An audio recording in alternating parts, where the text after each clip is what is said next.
I'm a London Airbnb host, and having managed 30-plus properties over several years, I can safely say I've seen it all. I won't delve into all my bad experiences, but I'll give you the one specific issue that is a host's worst nightmare: parties. Having a phone call come through at 3 a.m. to say that the family you checked in with is not there, but 60 youths are having a party is one of the worst feelings a host can go through. I had that call on the night of Halloween in 2018, and here's what happened and a brief background to the story. I had 10 apartments in an upmarket development in central London, and luckily I was friendly with the security on site. They'd look out for me and notify me if anything suspicious was happening. My colleague, who checks guests in, checked a family of 4 into the apartment. They passed security checks and everything seemed fine. We're still not exactly sure how it was planned, but the mom and dad left and the 2 teens around 16 to 18 were inside. They invited over a couple of friends, and it was these initial couple of friends who invited a lot more people over. It just so happened that one of the guys at the party had been attacked by someone else at the party a few weeks earlier. A fight broke out, and one of the youths was fatally stabbed in the head. Everyone immediately sprawled out and ran outside. Police were called, and that's when I got a call from security to say that, "Spence, you better get here quick. Something's gone down in one of your apartments." The level of anxiety is overwhelming, with questions racing through my mind such as, what's happened? Is anyone hurt? How bad is the damage? I have new guests arriving tomorrow. What do I do about them? Upon arriving at the scene, I saw about 10 police cars, a lot of chaos, and residents awake and frantic. I rushed to the apartment. The door had been smashed down by police, and there was already forensics inside. I was told, "You can't go in at the moment, it's a crime scene." It was then I started panicking about the damage and had to sit waiting hours before I could enter.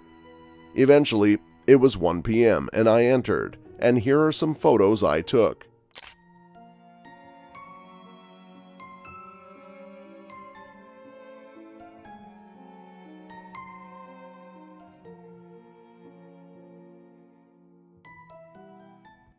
No structural damage or toilets ripped out. Phew! The smoke alarm was covered with a condom. Didn't even realize that was a thing. I had phoned my handyman, carpet cleaner, team members, and my housekeepers, who were there ready to get to work. We had a family coming from overseas around 3 hours later, and the clock was on.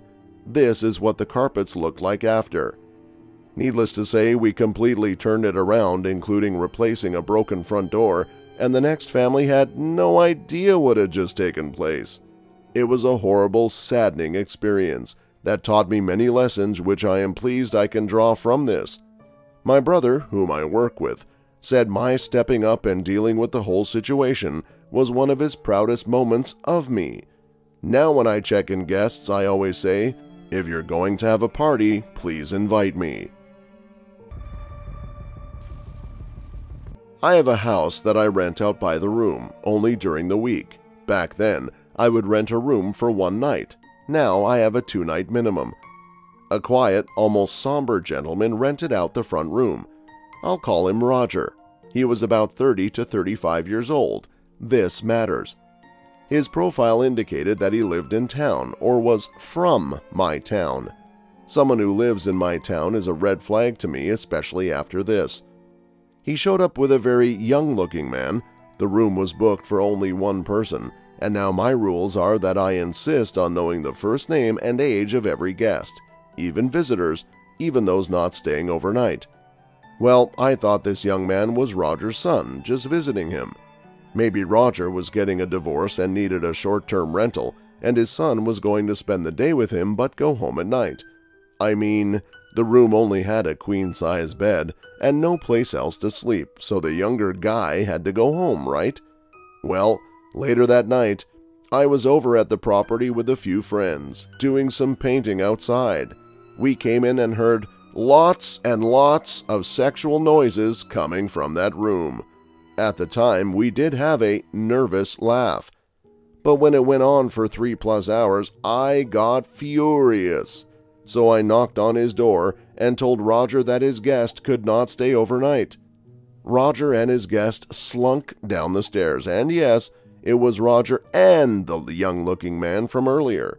He could have been over 18, but I never asked. But now I always do, and I no longer rent for one night.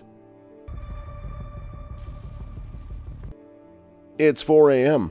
I wake to the sound of footsteps beneath me. The guest room is directly beneath mine. I hear the guest room door open. Unfortunately, the painters didn't let the paint completely dry before closing the door. Now there is the telltale noise of high-gloss paint separating every time the door opens. I'm a light sleeper. It always wakes me. Combined with the sound of moving feet, I'm now completely awake. The guest room is just off the foyer, across from the stairs. My bedroom is at the top of the staircase. I'm now hearing footsteps in the foyer. Thump, thump, thump on the hardwood floor. Why is he walking around the house at this hour? Maybe he's getting water. Except, wait a minute, those footsteps aren't going toward the kitchen. They're going toward... Why on earth is this dude walking up my steps? Tentative step after a tentative step, he climbs higher and higher up my stairs, toward my bedroom, or even worse, my son's bedroom. I am angry now. What is he doing? My thoughts race. Step, step, step, until he gets to the third step from the top, which always lets out a loud creak, thanks to the movers who dropped a dresser. I've been meaning to have it repaired. I always skip that step at night when I have guests, so as not to disturb them. I am now happy that step isn't fixed, as it's letting me know just how close this guest is to my bedroom door.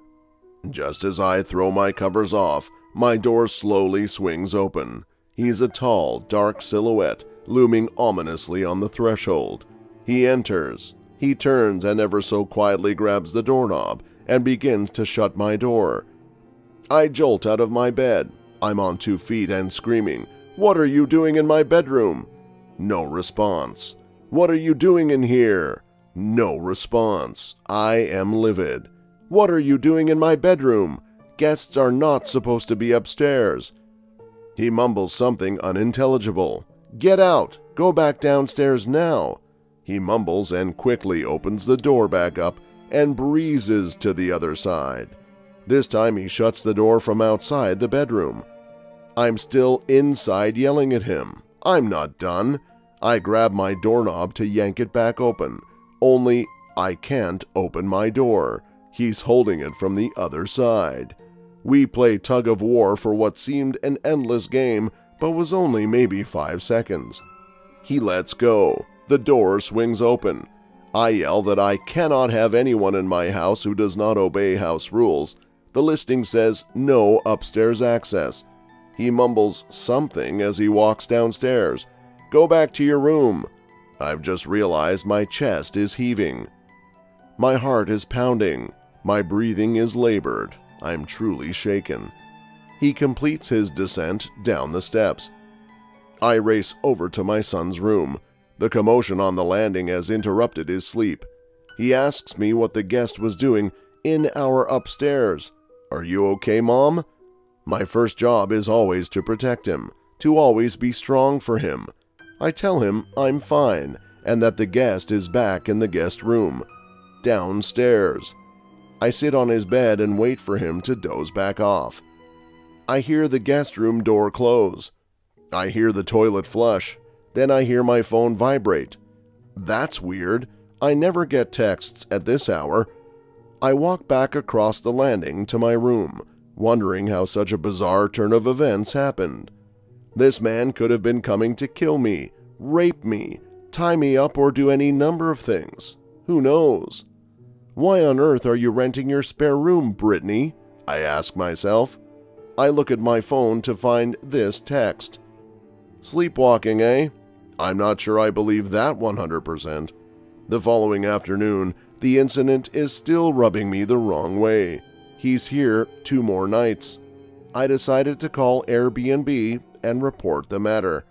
So definitely a bad experience for me as an Airbnb host was when I had a 6'3" man walk up my steps, open my bedroom door, step into my room and shut the door behind him at 4 o'clock in the morning. To hear more horror stories, don't forget to hit the subscribe button. We'll catch you in the next one.